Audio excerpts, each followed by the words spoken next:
this is Brandon Moon with Moonlit Fly Fishing. I want to welcome you tonight to Fly Tying Night. Tonight we're going to be tying up a really cool pattern. This is what I call the Silver Bullet Raijin. The Raijin is just basically a copper john variation that I tie up. But this one I'm going to tie up in straight up silver. I call it the Raijin with a hot spot. So with that, I want to make sure and welcome you and invite you to like your favorite videos. Really hope this is one of those videos for you. Make sure that you leave us a comment. These two things are really important to us as we're trying to bring good content to the community, and it just helps the algorithm see that we're producing good, valuable content. Make sure you hit the subscribe and bell to receive future notifications as well. These are also very important for us. So if you get any value from these videos, or this video in particular, we'd greatly appreciate that, and any way you share the word. So with that, we'll go ahead and get started. Tonight we're going to be tying on the ML 058 in a size 14. This is a jig hook with a little bit of a wider gape on it. For the bead, we're going to be using the Moonlit Slotted Tungsten Silver. For the size 14, I'm going to use a size 3. You could definitely size that up to a 3.5 if you want a little extra weight. So we'll go ahead and put this in the vise here now and get started. For the thread, I'm using Semperfli's 12/0 Classic Wax in steel.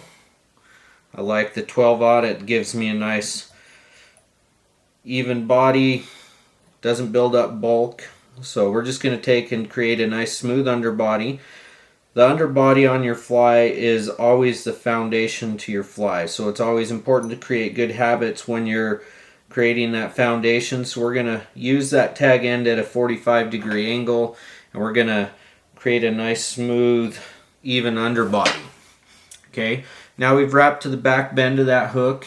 We're going to take and build a little bit of a bulge with thread, and I'll show you the reason why in just a second. But it doesn't need to be big.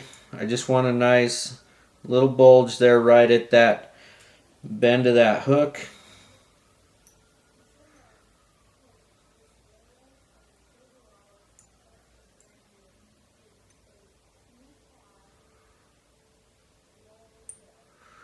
Okay, it's not a very big bulge, but just a real tiny bulge there. Now I'm going to take some goose biots. I didn't get to the shop today and get my Semperfli that I ran out of, so I'm just using some really small fine goose biots that I have left.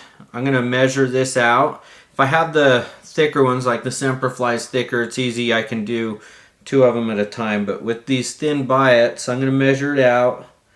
I want that to be roughly the length of the hook shank, and I'm just going to tie that in. Oh, I messed that up. This needs to be the length of the hook shank. There's a bend to this biot, and I want that bend, the curvature, to face and point away from the hook. Okay, so you can kind of see how that points out. Now I'm just going to take, before I do that, I really want to lock this in, so I'm going to wrap in front of that biot, and that's just going to secure that biot in so it doesn't move around when I wrap this next one. I'm going to do the same thing. I'm going to measure it out, roughly the length of the hook shank, and I'm just going to secure that down. Now I'll just wrap this forward. I'm going to trim these out before I get too far, but I've secured them down nice and good. I'm just going to trim them out right up to that bead.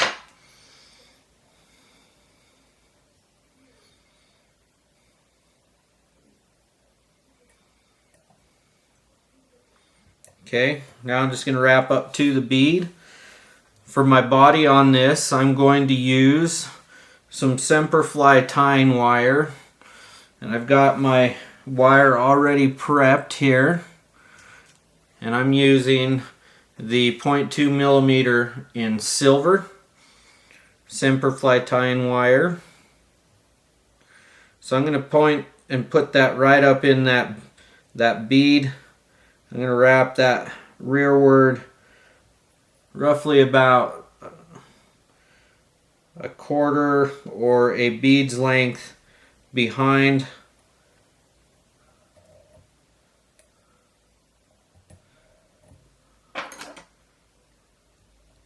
Half hitch that. Now I'm just going to trim that out. Okay, I'm going to start my wire, and I always start it by hand.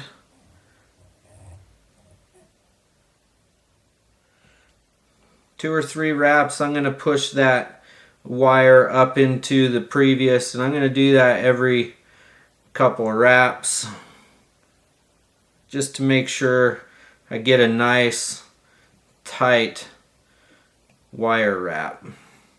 If I wrap too many, it's not going to slide up in there. I just use the fingernail and make sure it doesn't need to be pushed forward. I'm going to wrap this all the way back to the tail. Okay, now I'm just going to take this and I'm going to wrap it forward with open loops, creating a rib.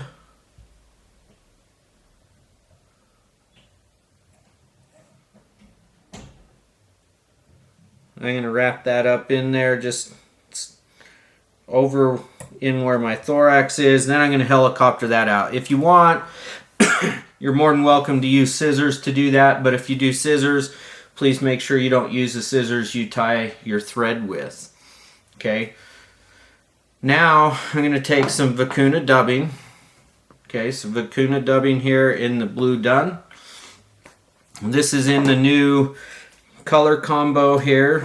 That's the brand and variety pack. I'm also now going to put some 12-aught floral red classic wax down.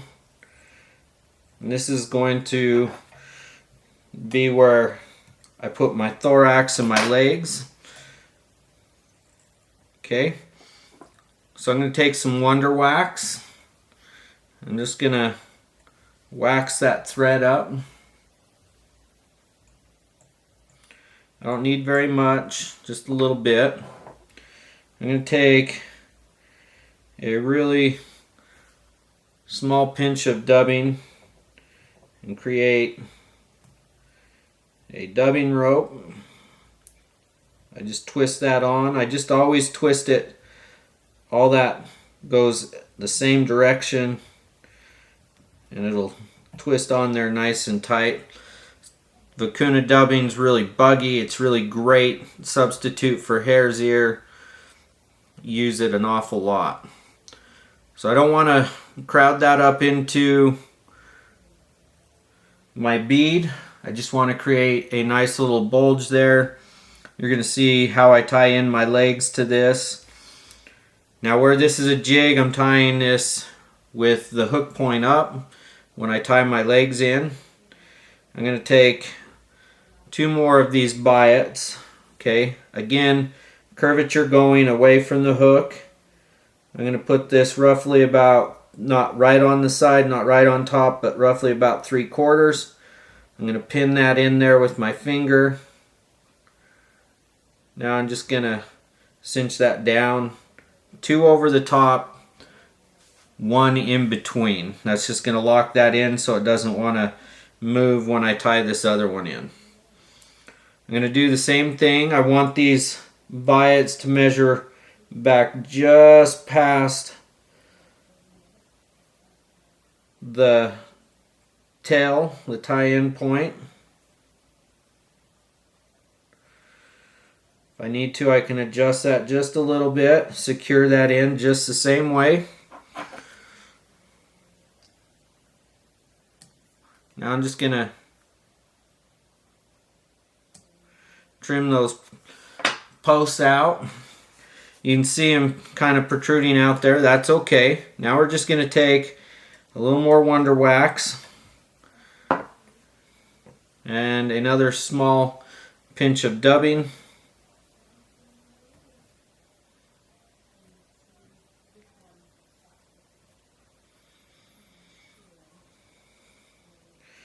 This creates a really cool effect to make these biots look like they're protruding out of the body.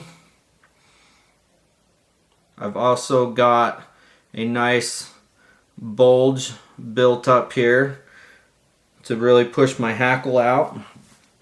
Okay, so now I've got my thorax and I've got my legs tied in. I'm going to take a whiting Pale Watery Dun hen saddle. You can see I've already cleaned it up, took it out. This side here that's taken off, that's going to be laying up against the hook.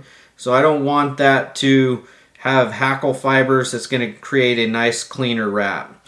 So here I have my tie-in point, just like this. I'm going to take that tie-in point. I'm going to tie that in. Cinch it down with 2 wraps, pull it back, lock it in place with another wrap. Now I've got this tie-in point on my side. I'm just going to trim that out. I don't want this to be too short, but I definitely don't want it too long. So I'm going to trim just a little piece of that.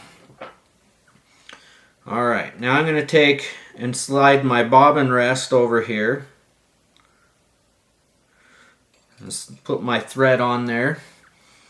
Now I'm going to take my hackle. I'm going to palm rat. I'm using the Tie Flies hackle tweezers. These are my favorites for soft hackles, more brittle stems. These ones work great. They're a lighter one and they grip really well. So you can see that each wrap I'm working so that I don't capture any of those fibers. Oh. And I'm going to use the stem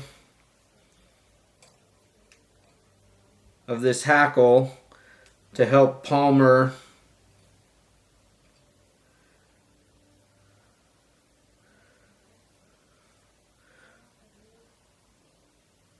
my feather rearward. Okay.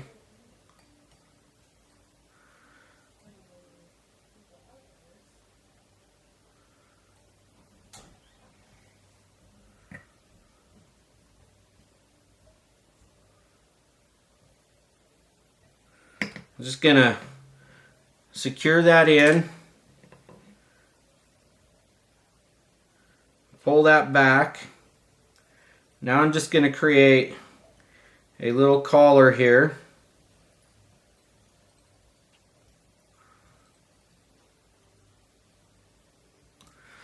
This collar is going to be my hot spot. I'll just whip finish this here now. I do a 3-turn whip. 1, 2, 3. Pull that up, slide it off.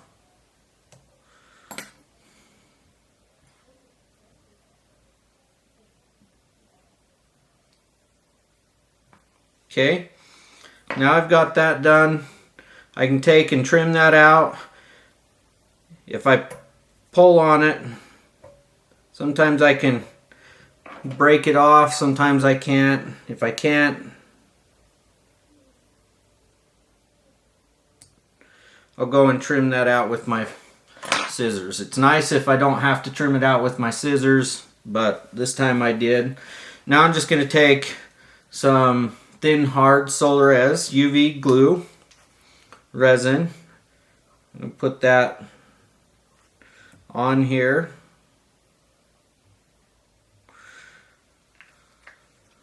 Now I'm just going to take my bodkin,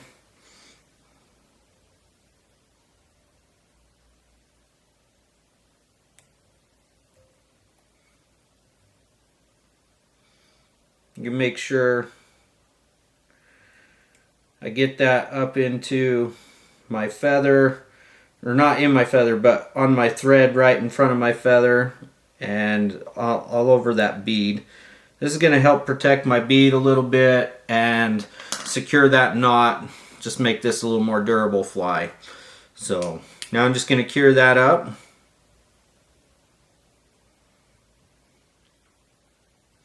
And there you have a hot spot silver bullet Raijin nymph, soft hackle nymph. I appreciate your time this evening as I tied this up. Hopefully you enjoyed it. If you find any value, like I said before, it'd sure mean an awful lot to me if you would make sure and like the video, leave us a comment, say hello, ask a question, whatever it is. That'd be great. And then hit subscribe and the bell to receive future notifications. And you guys have a wonderful evening.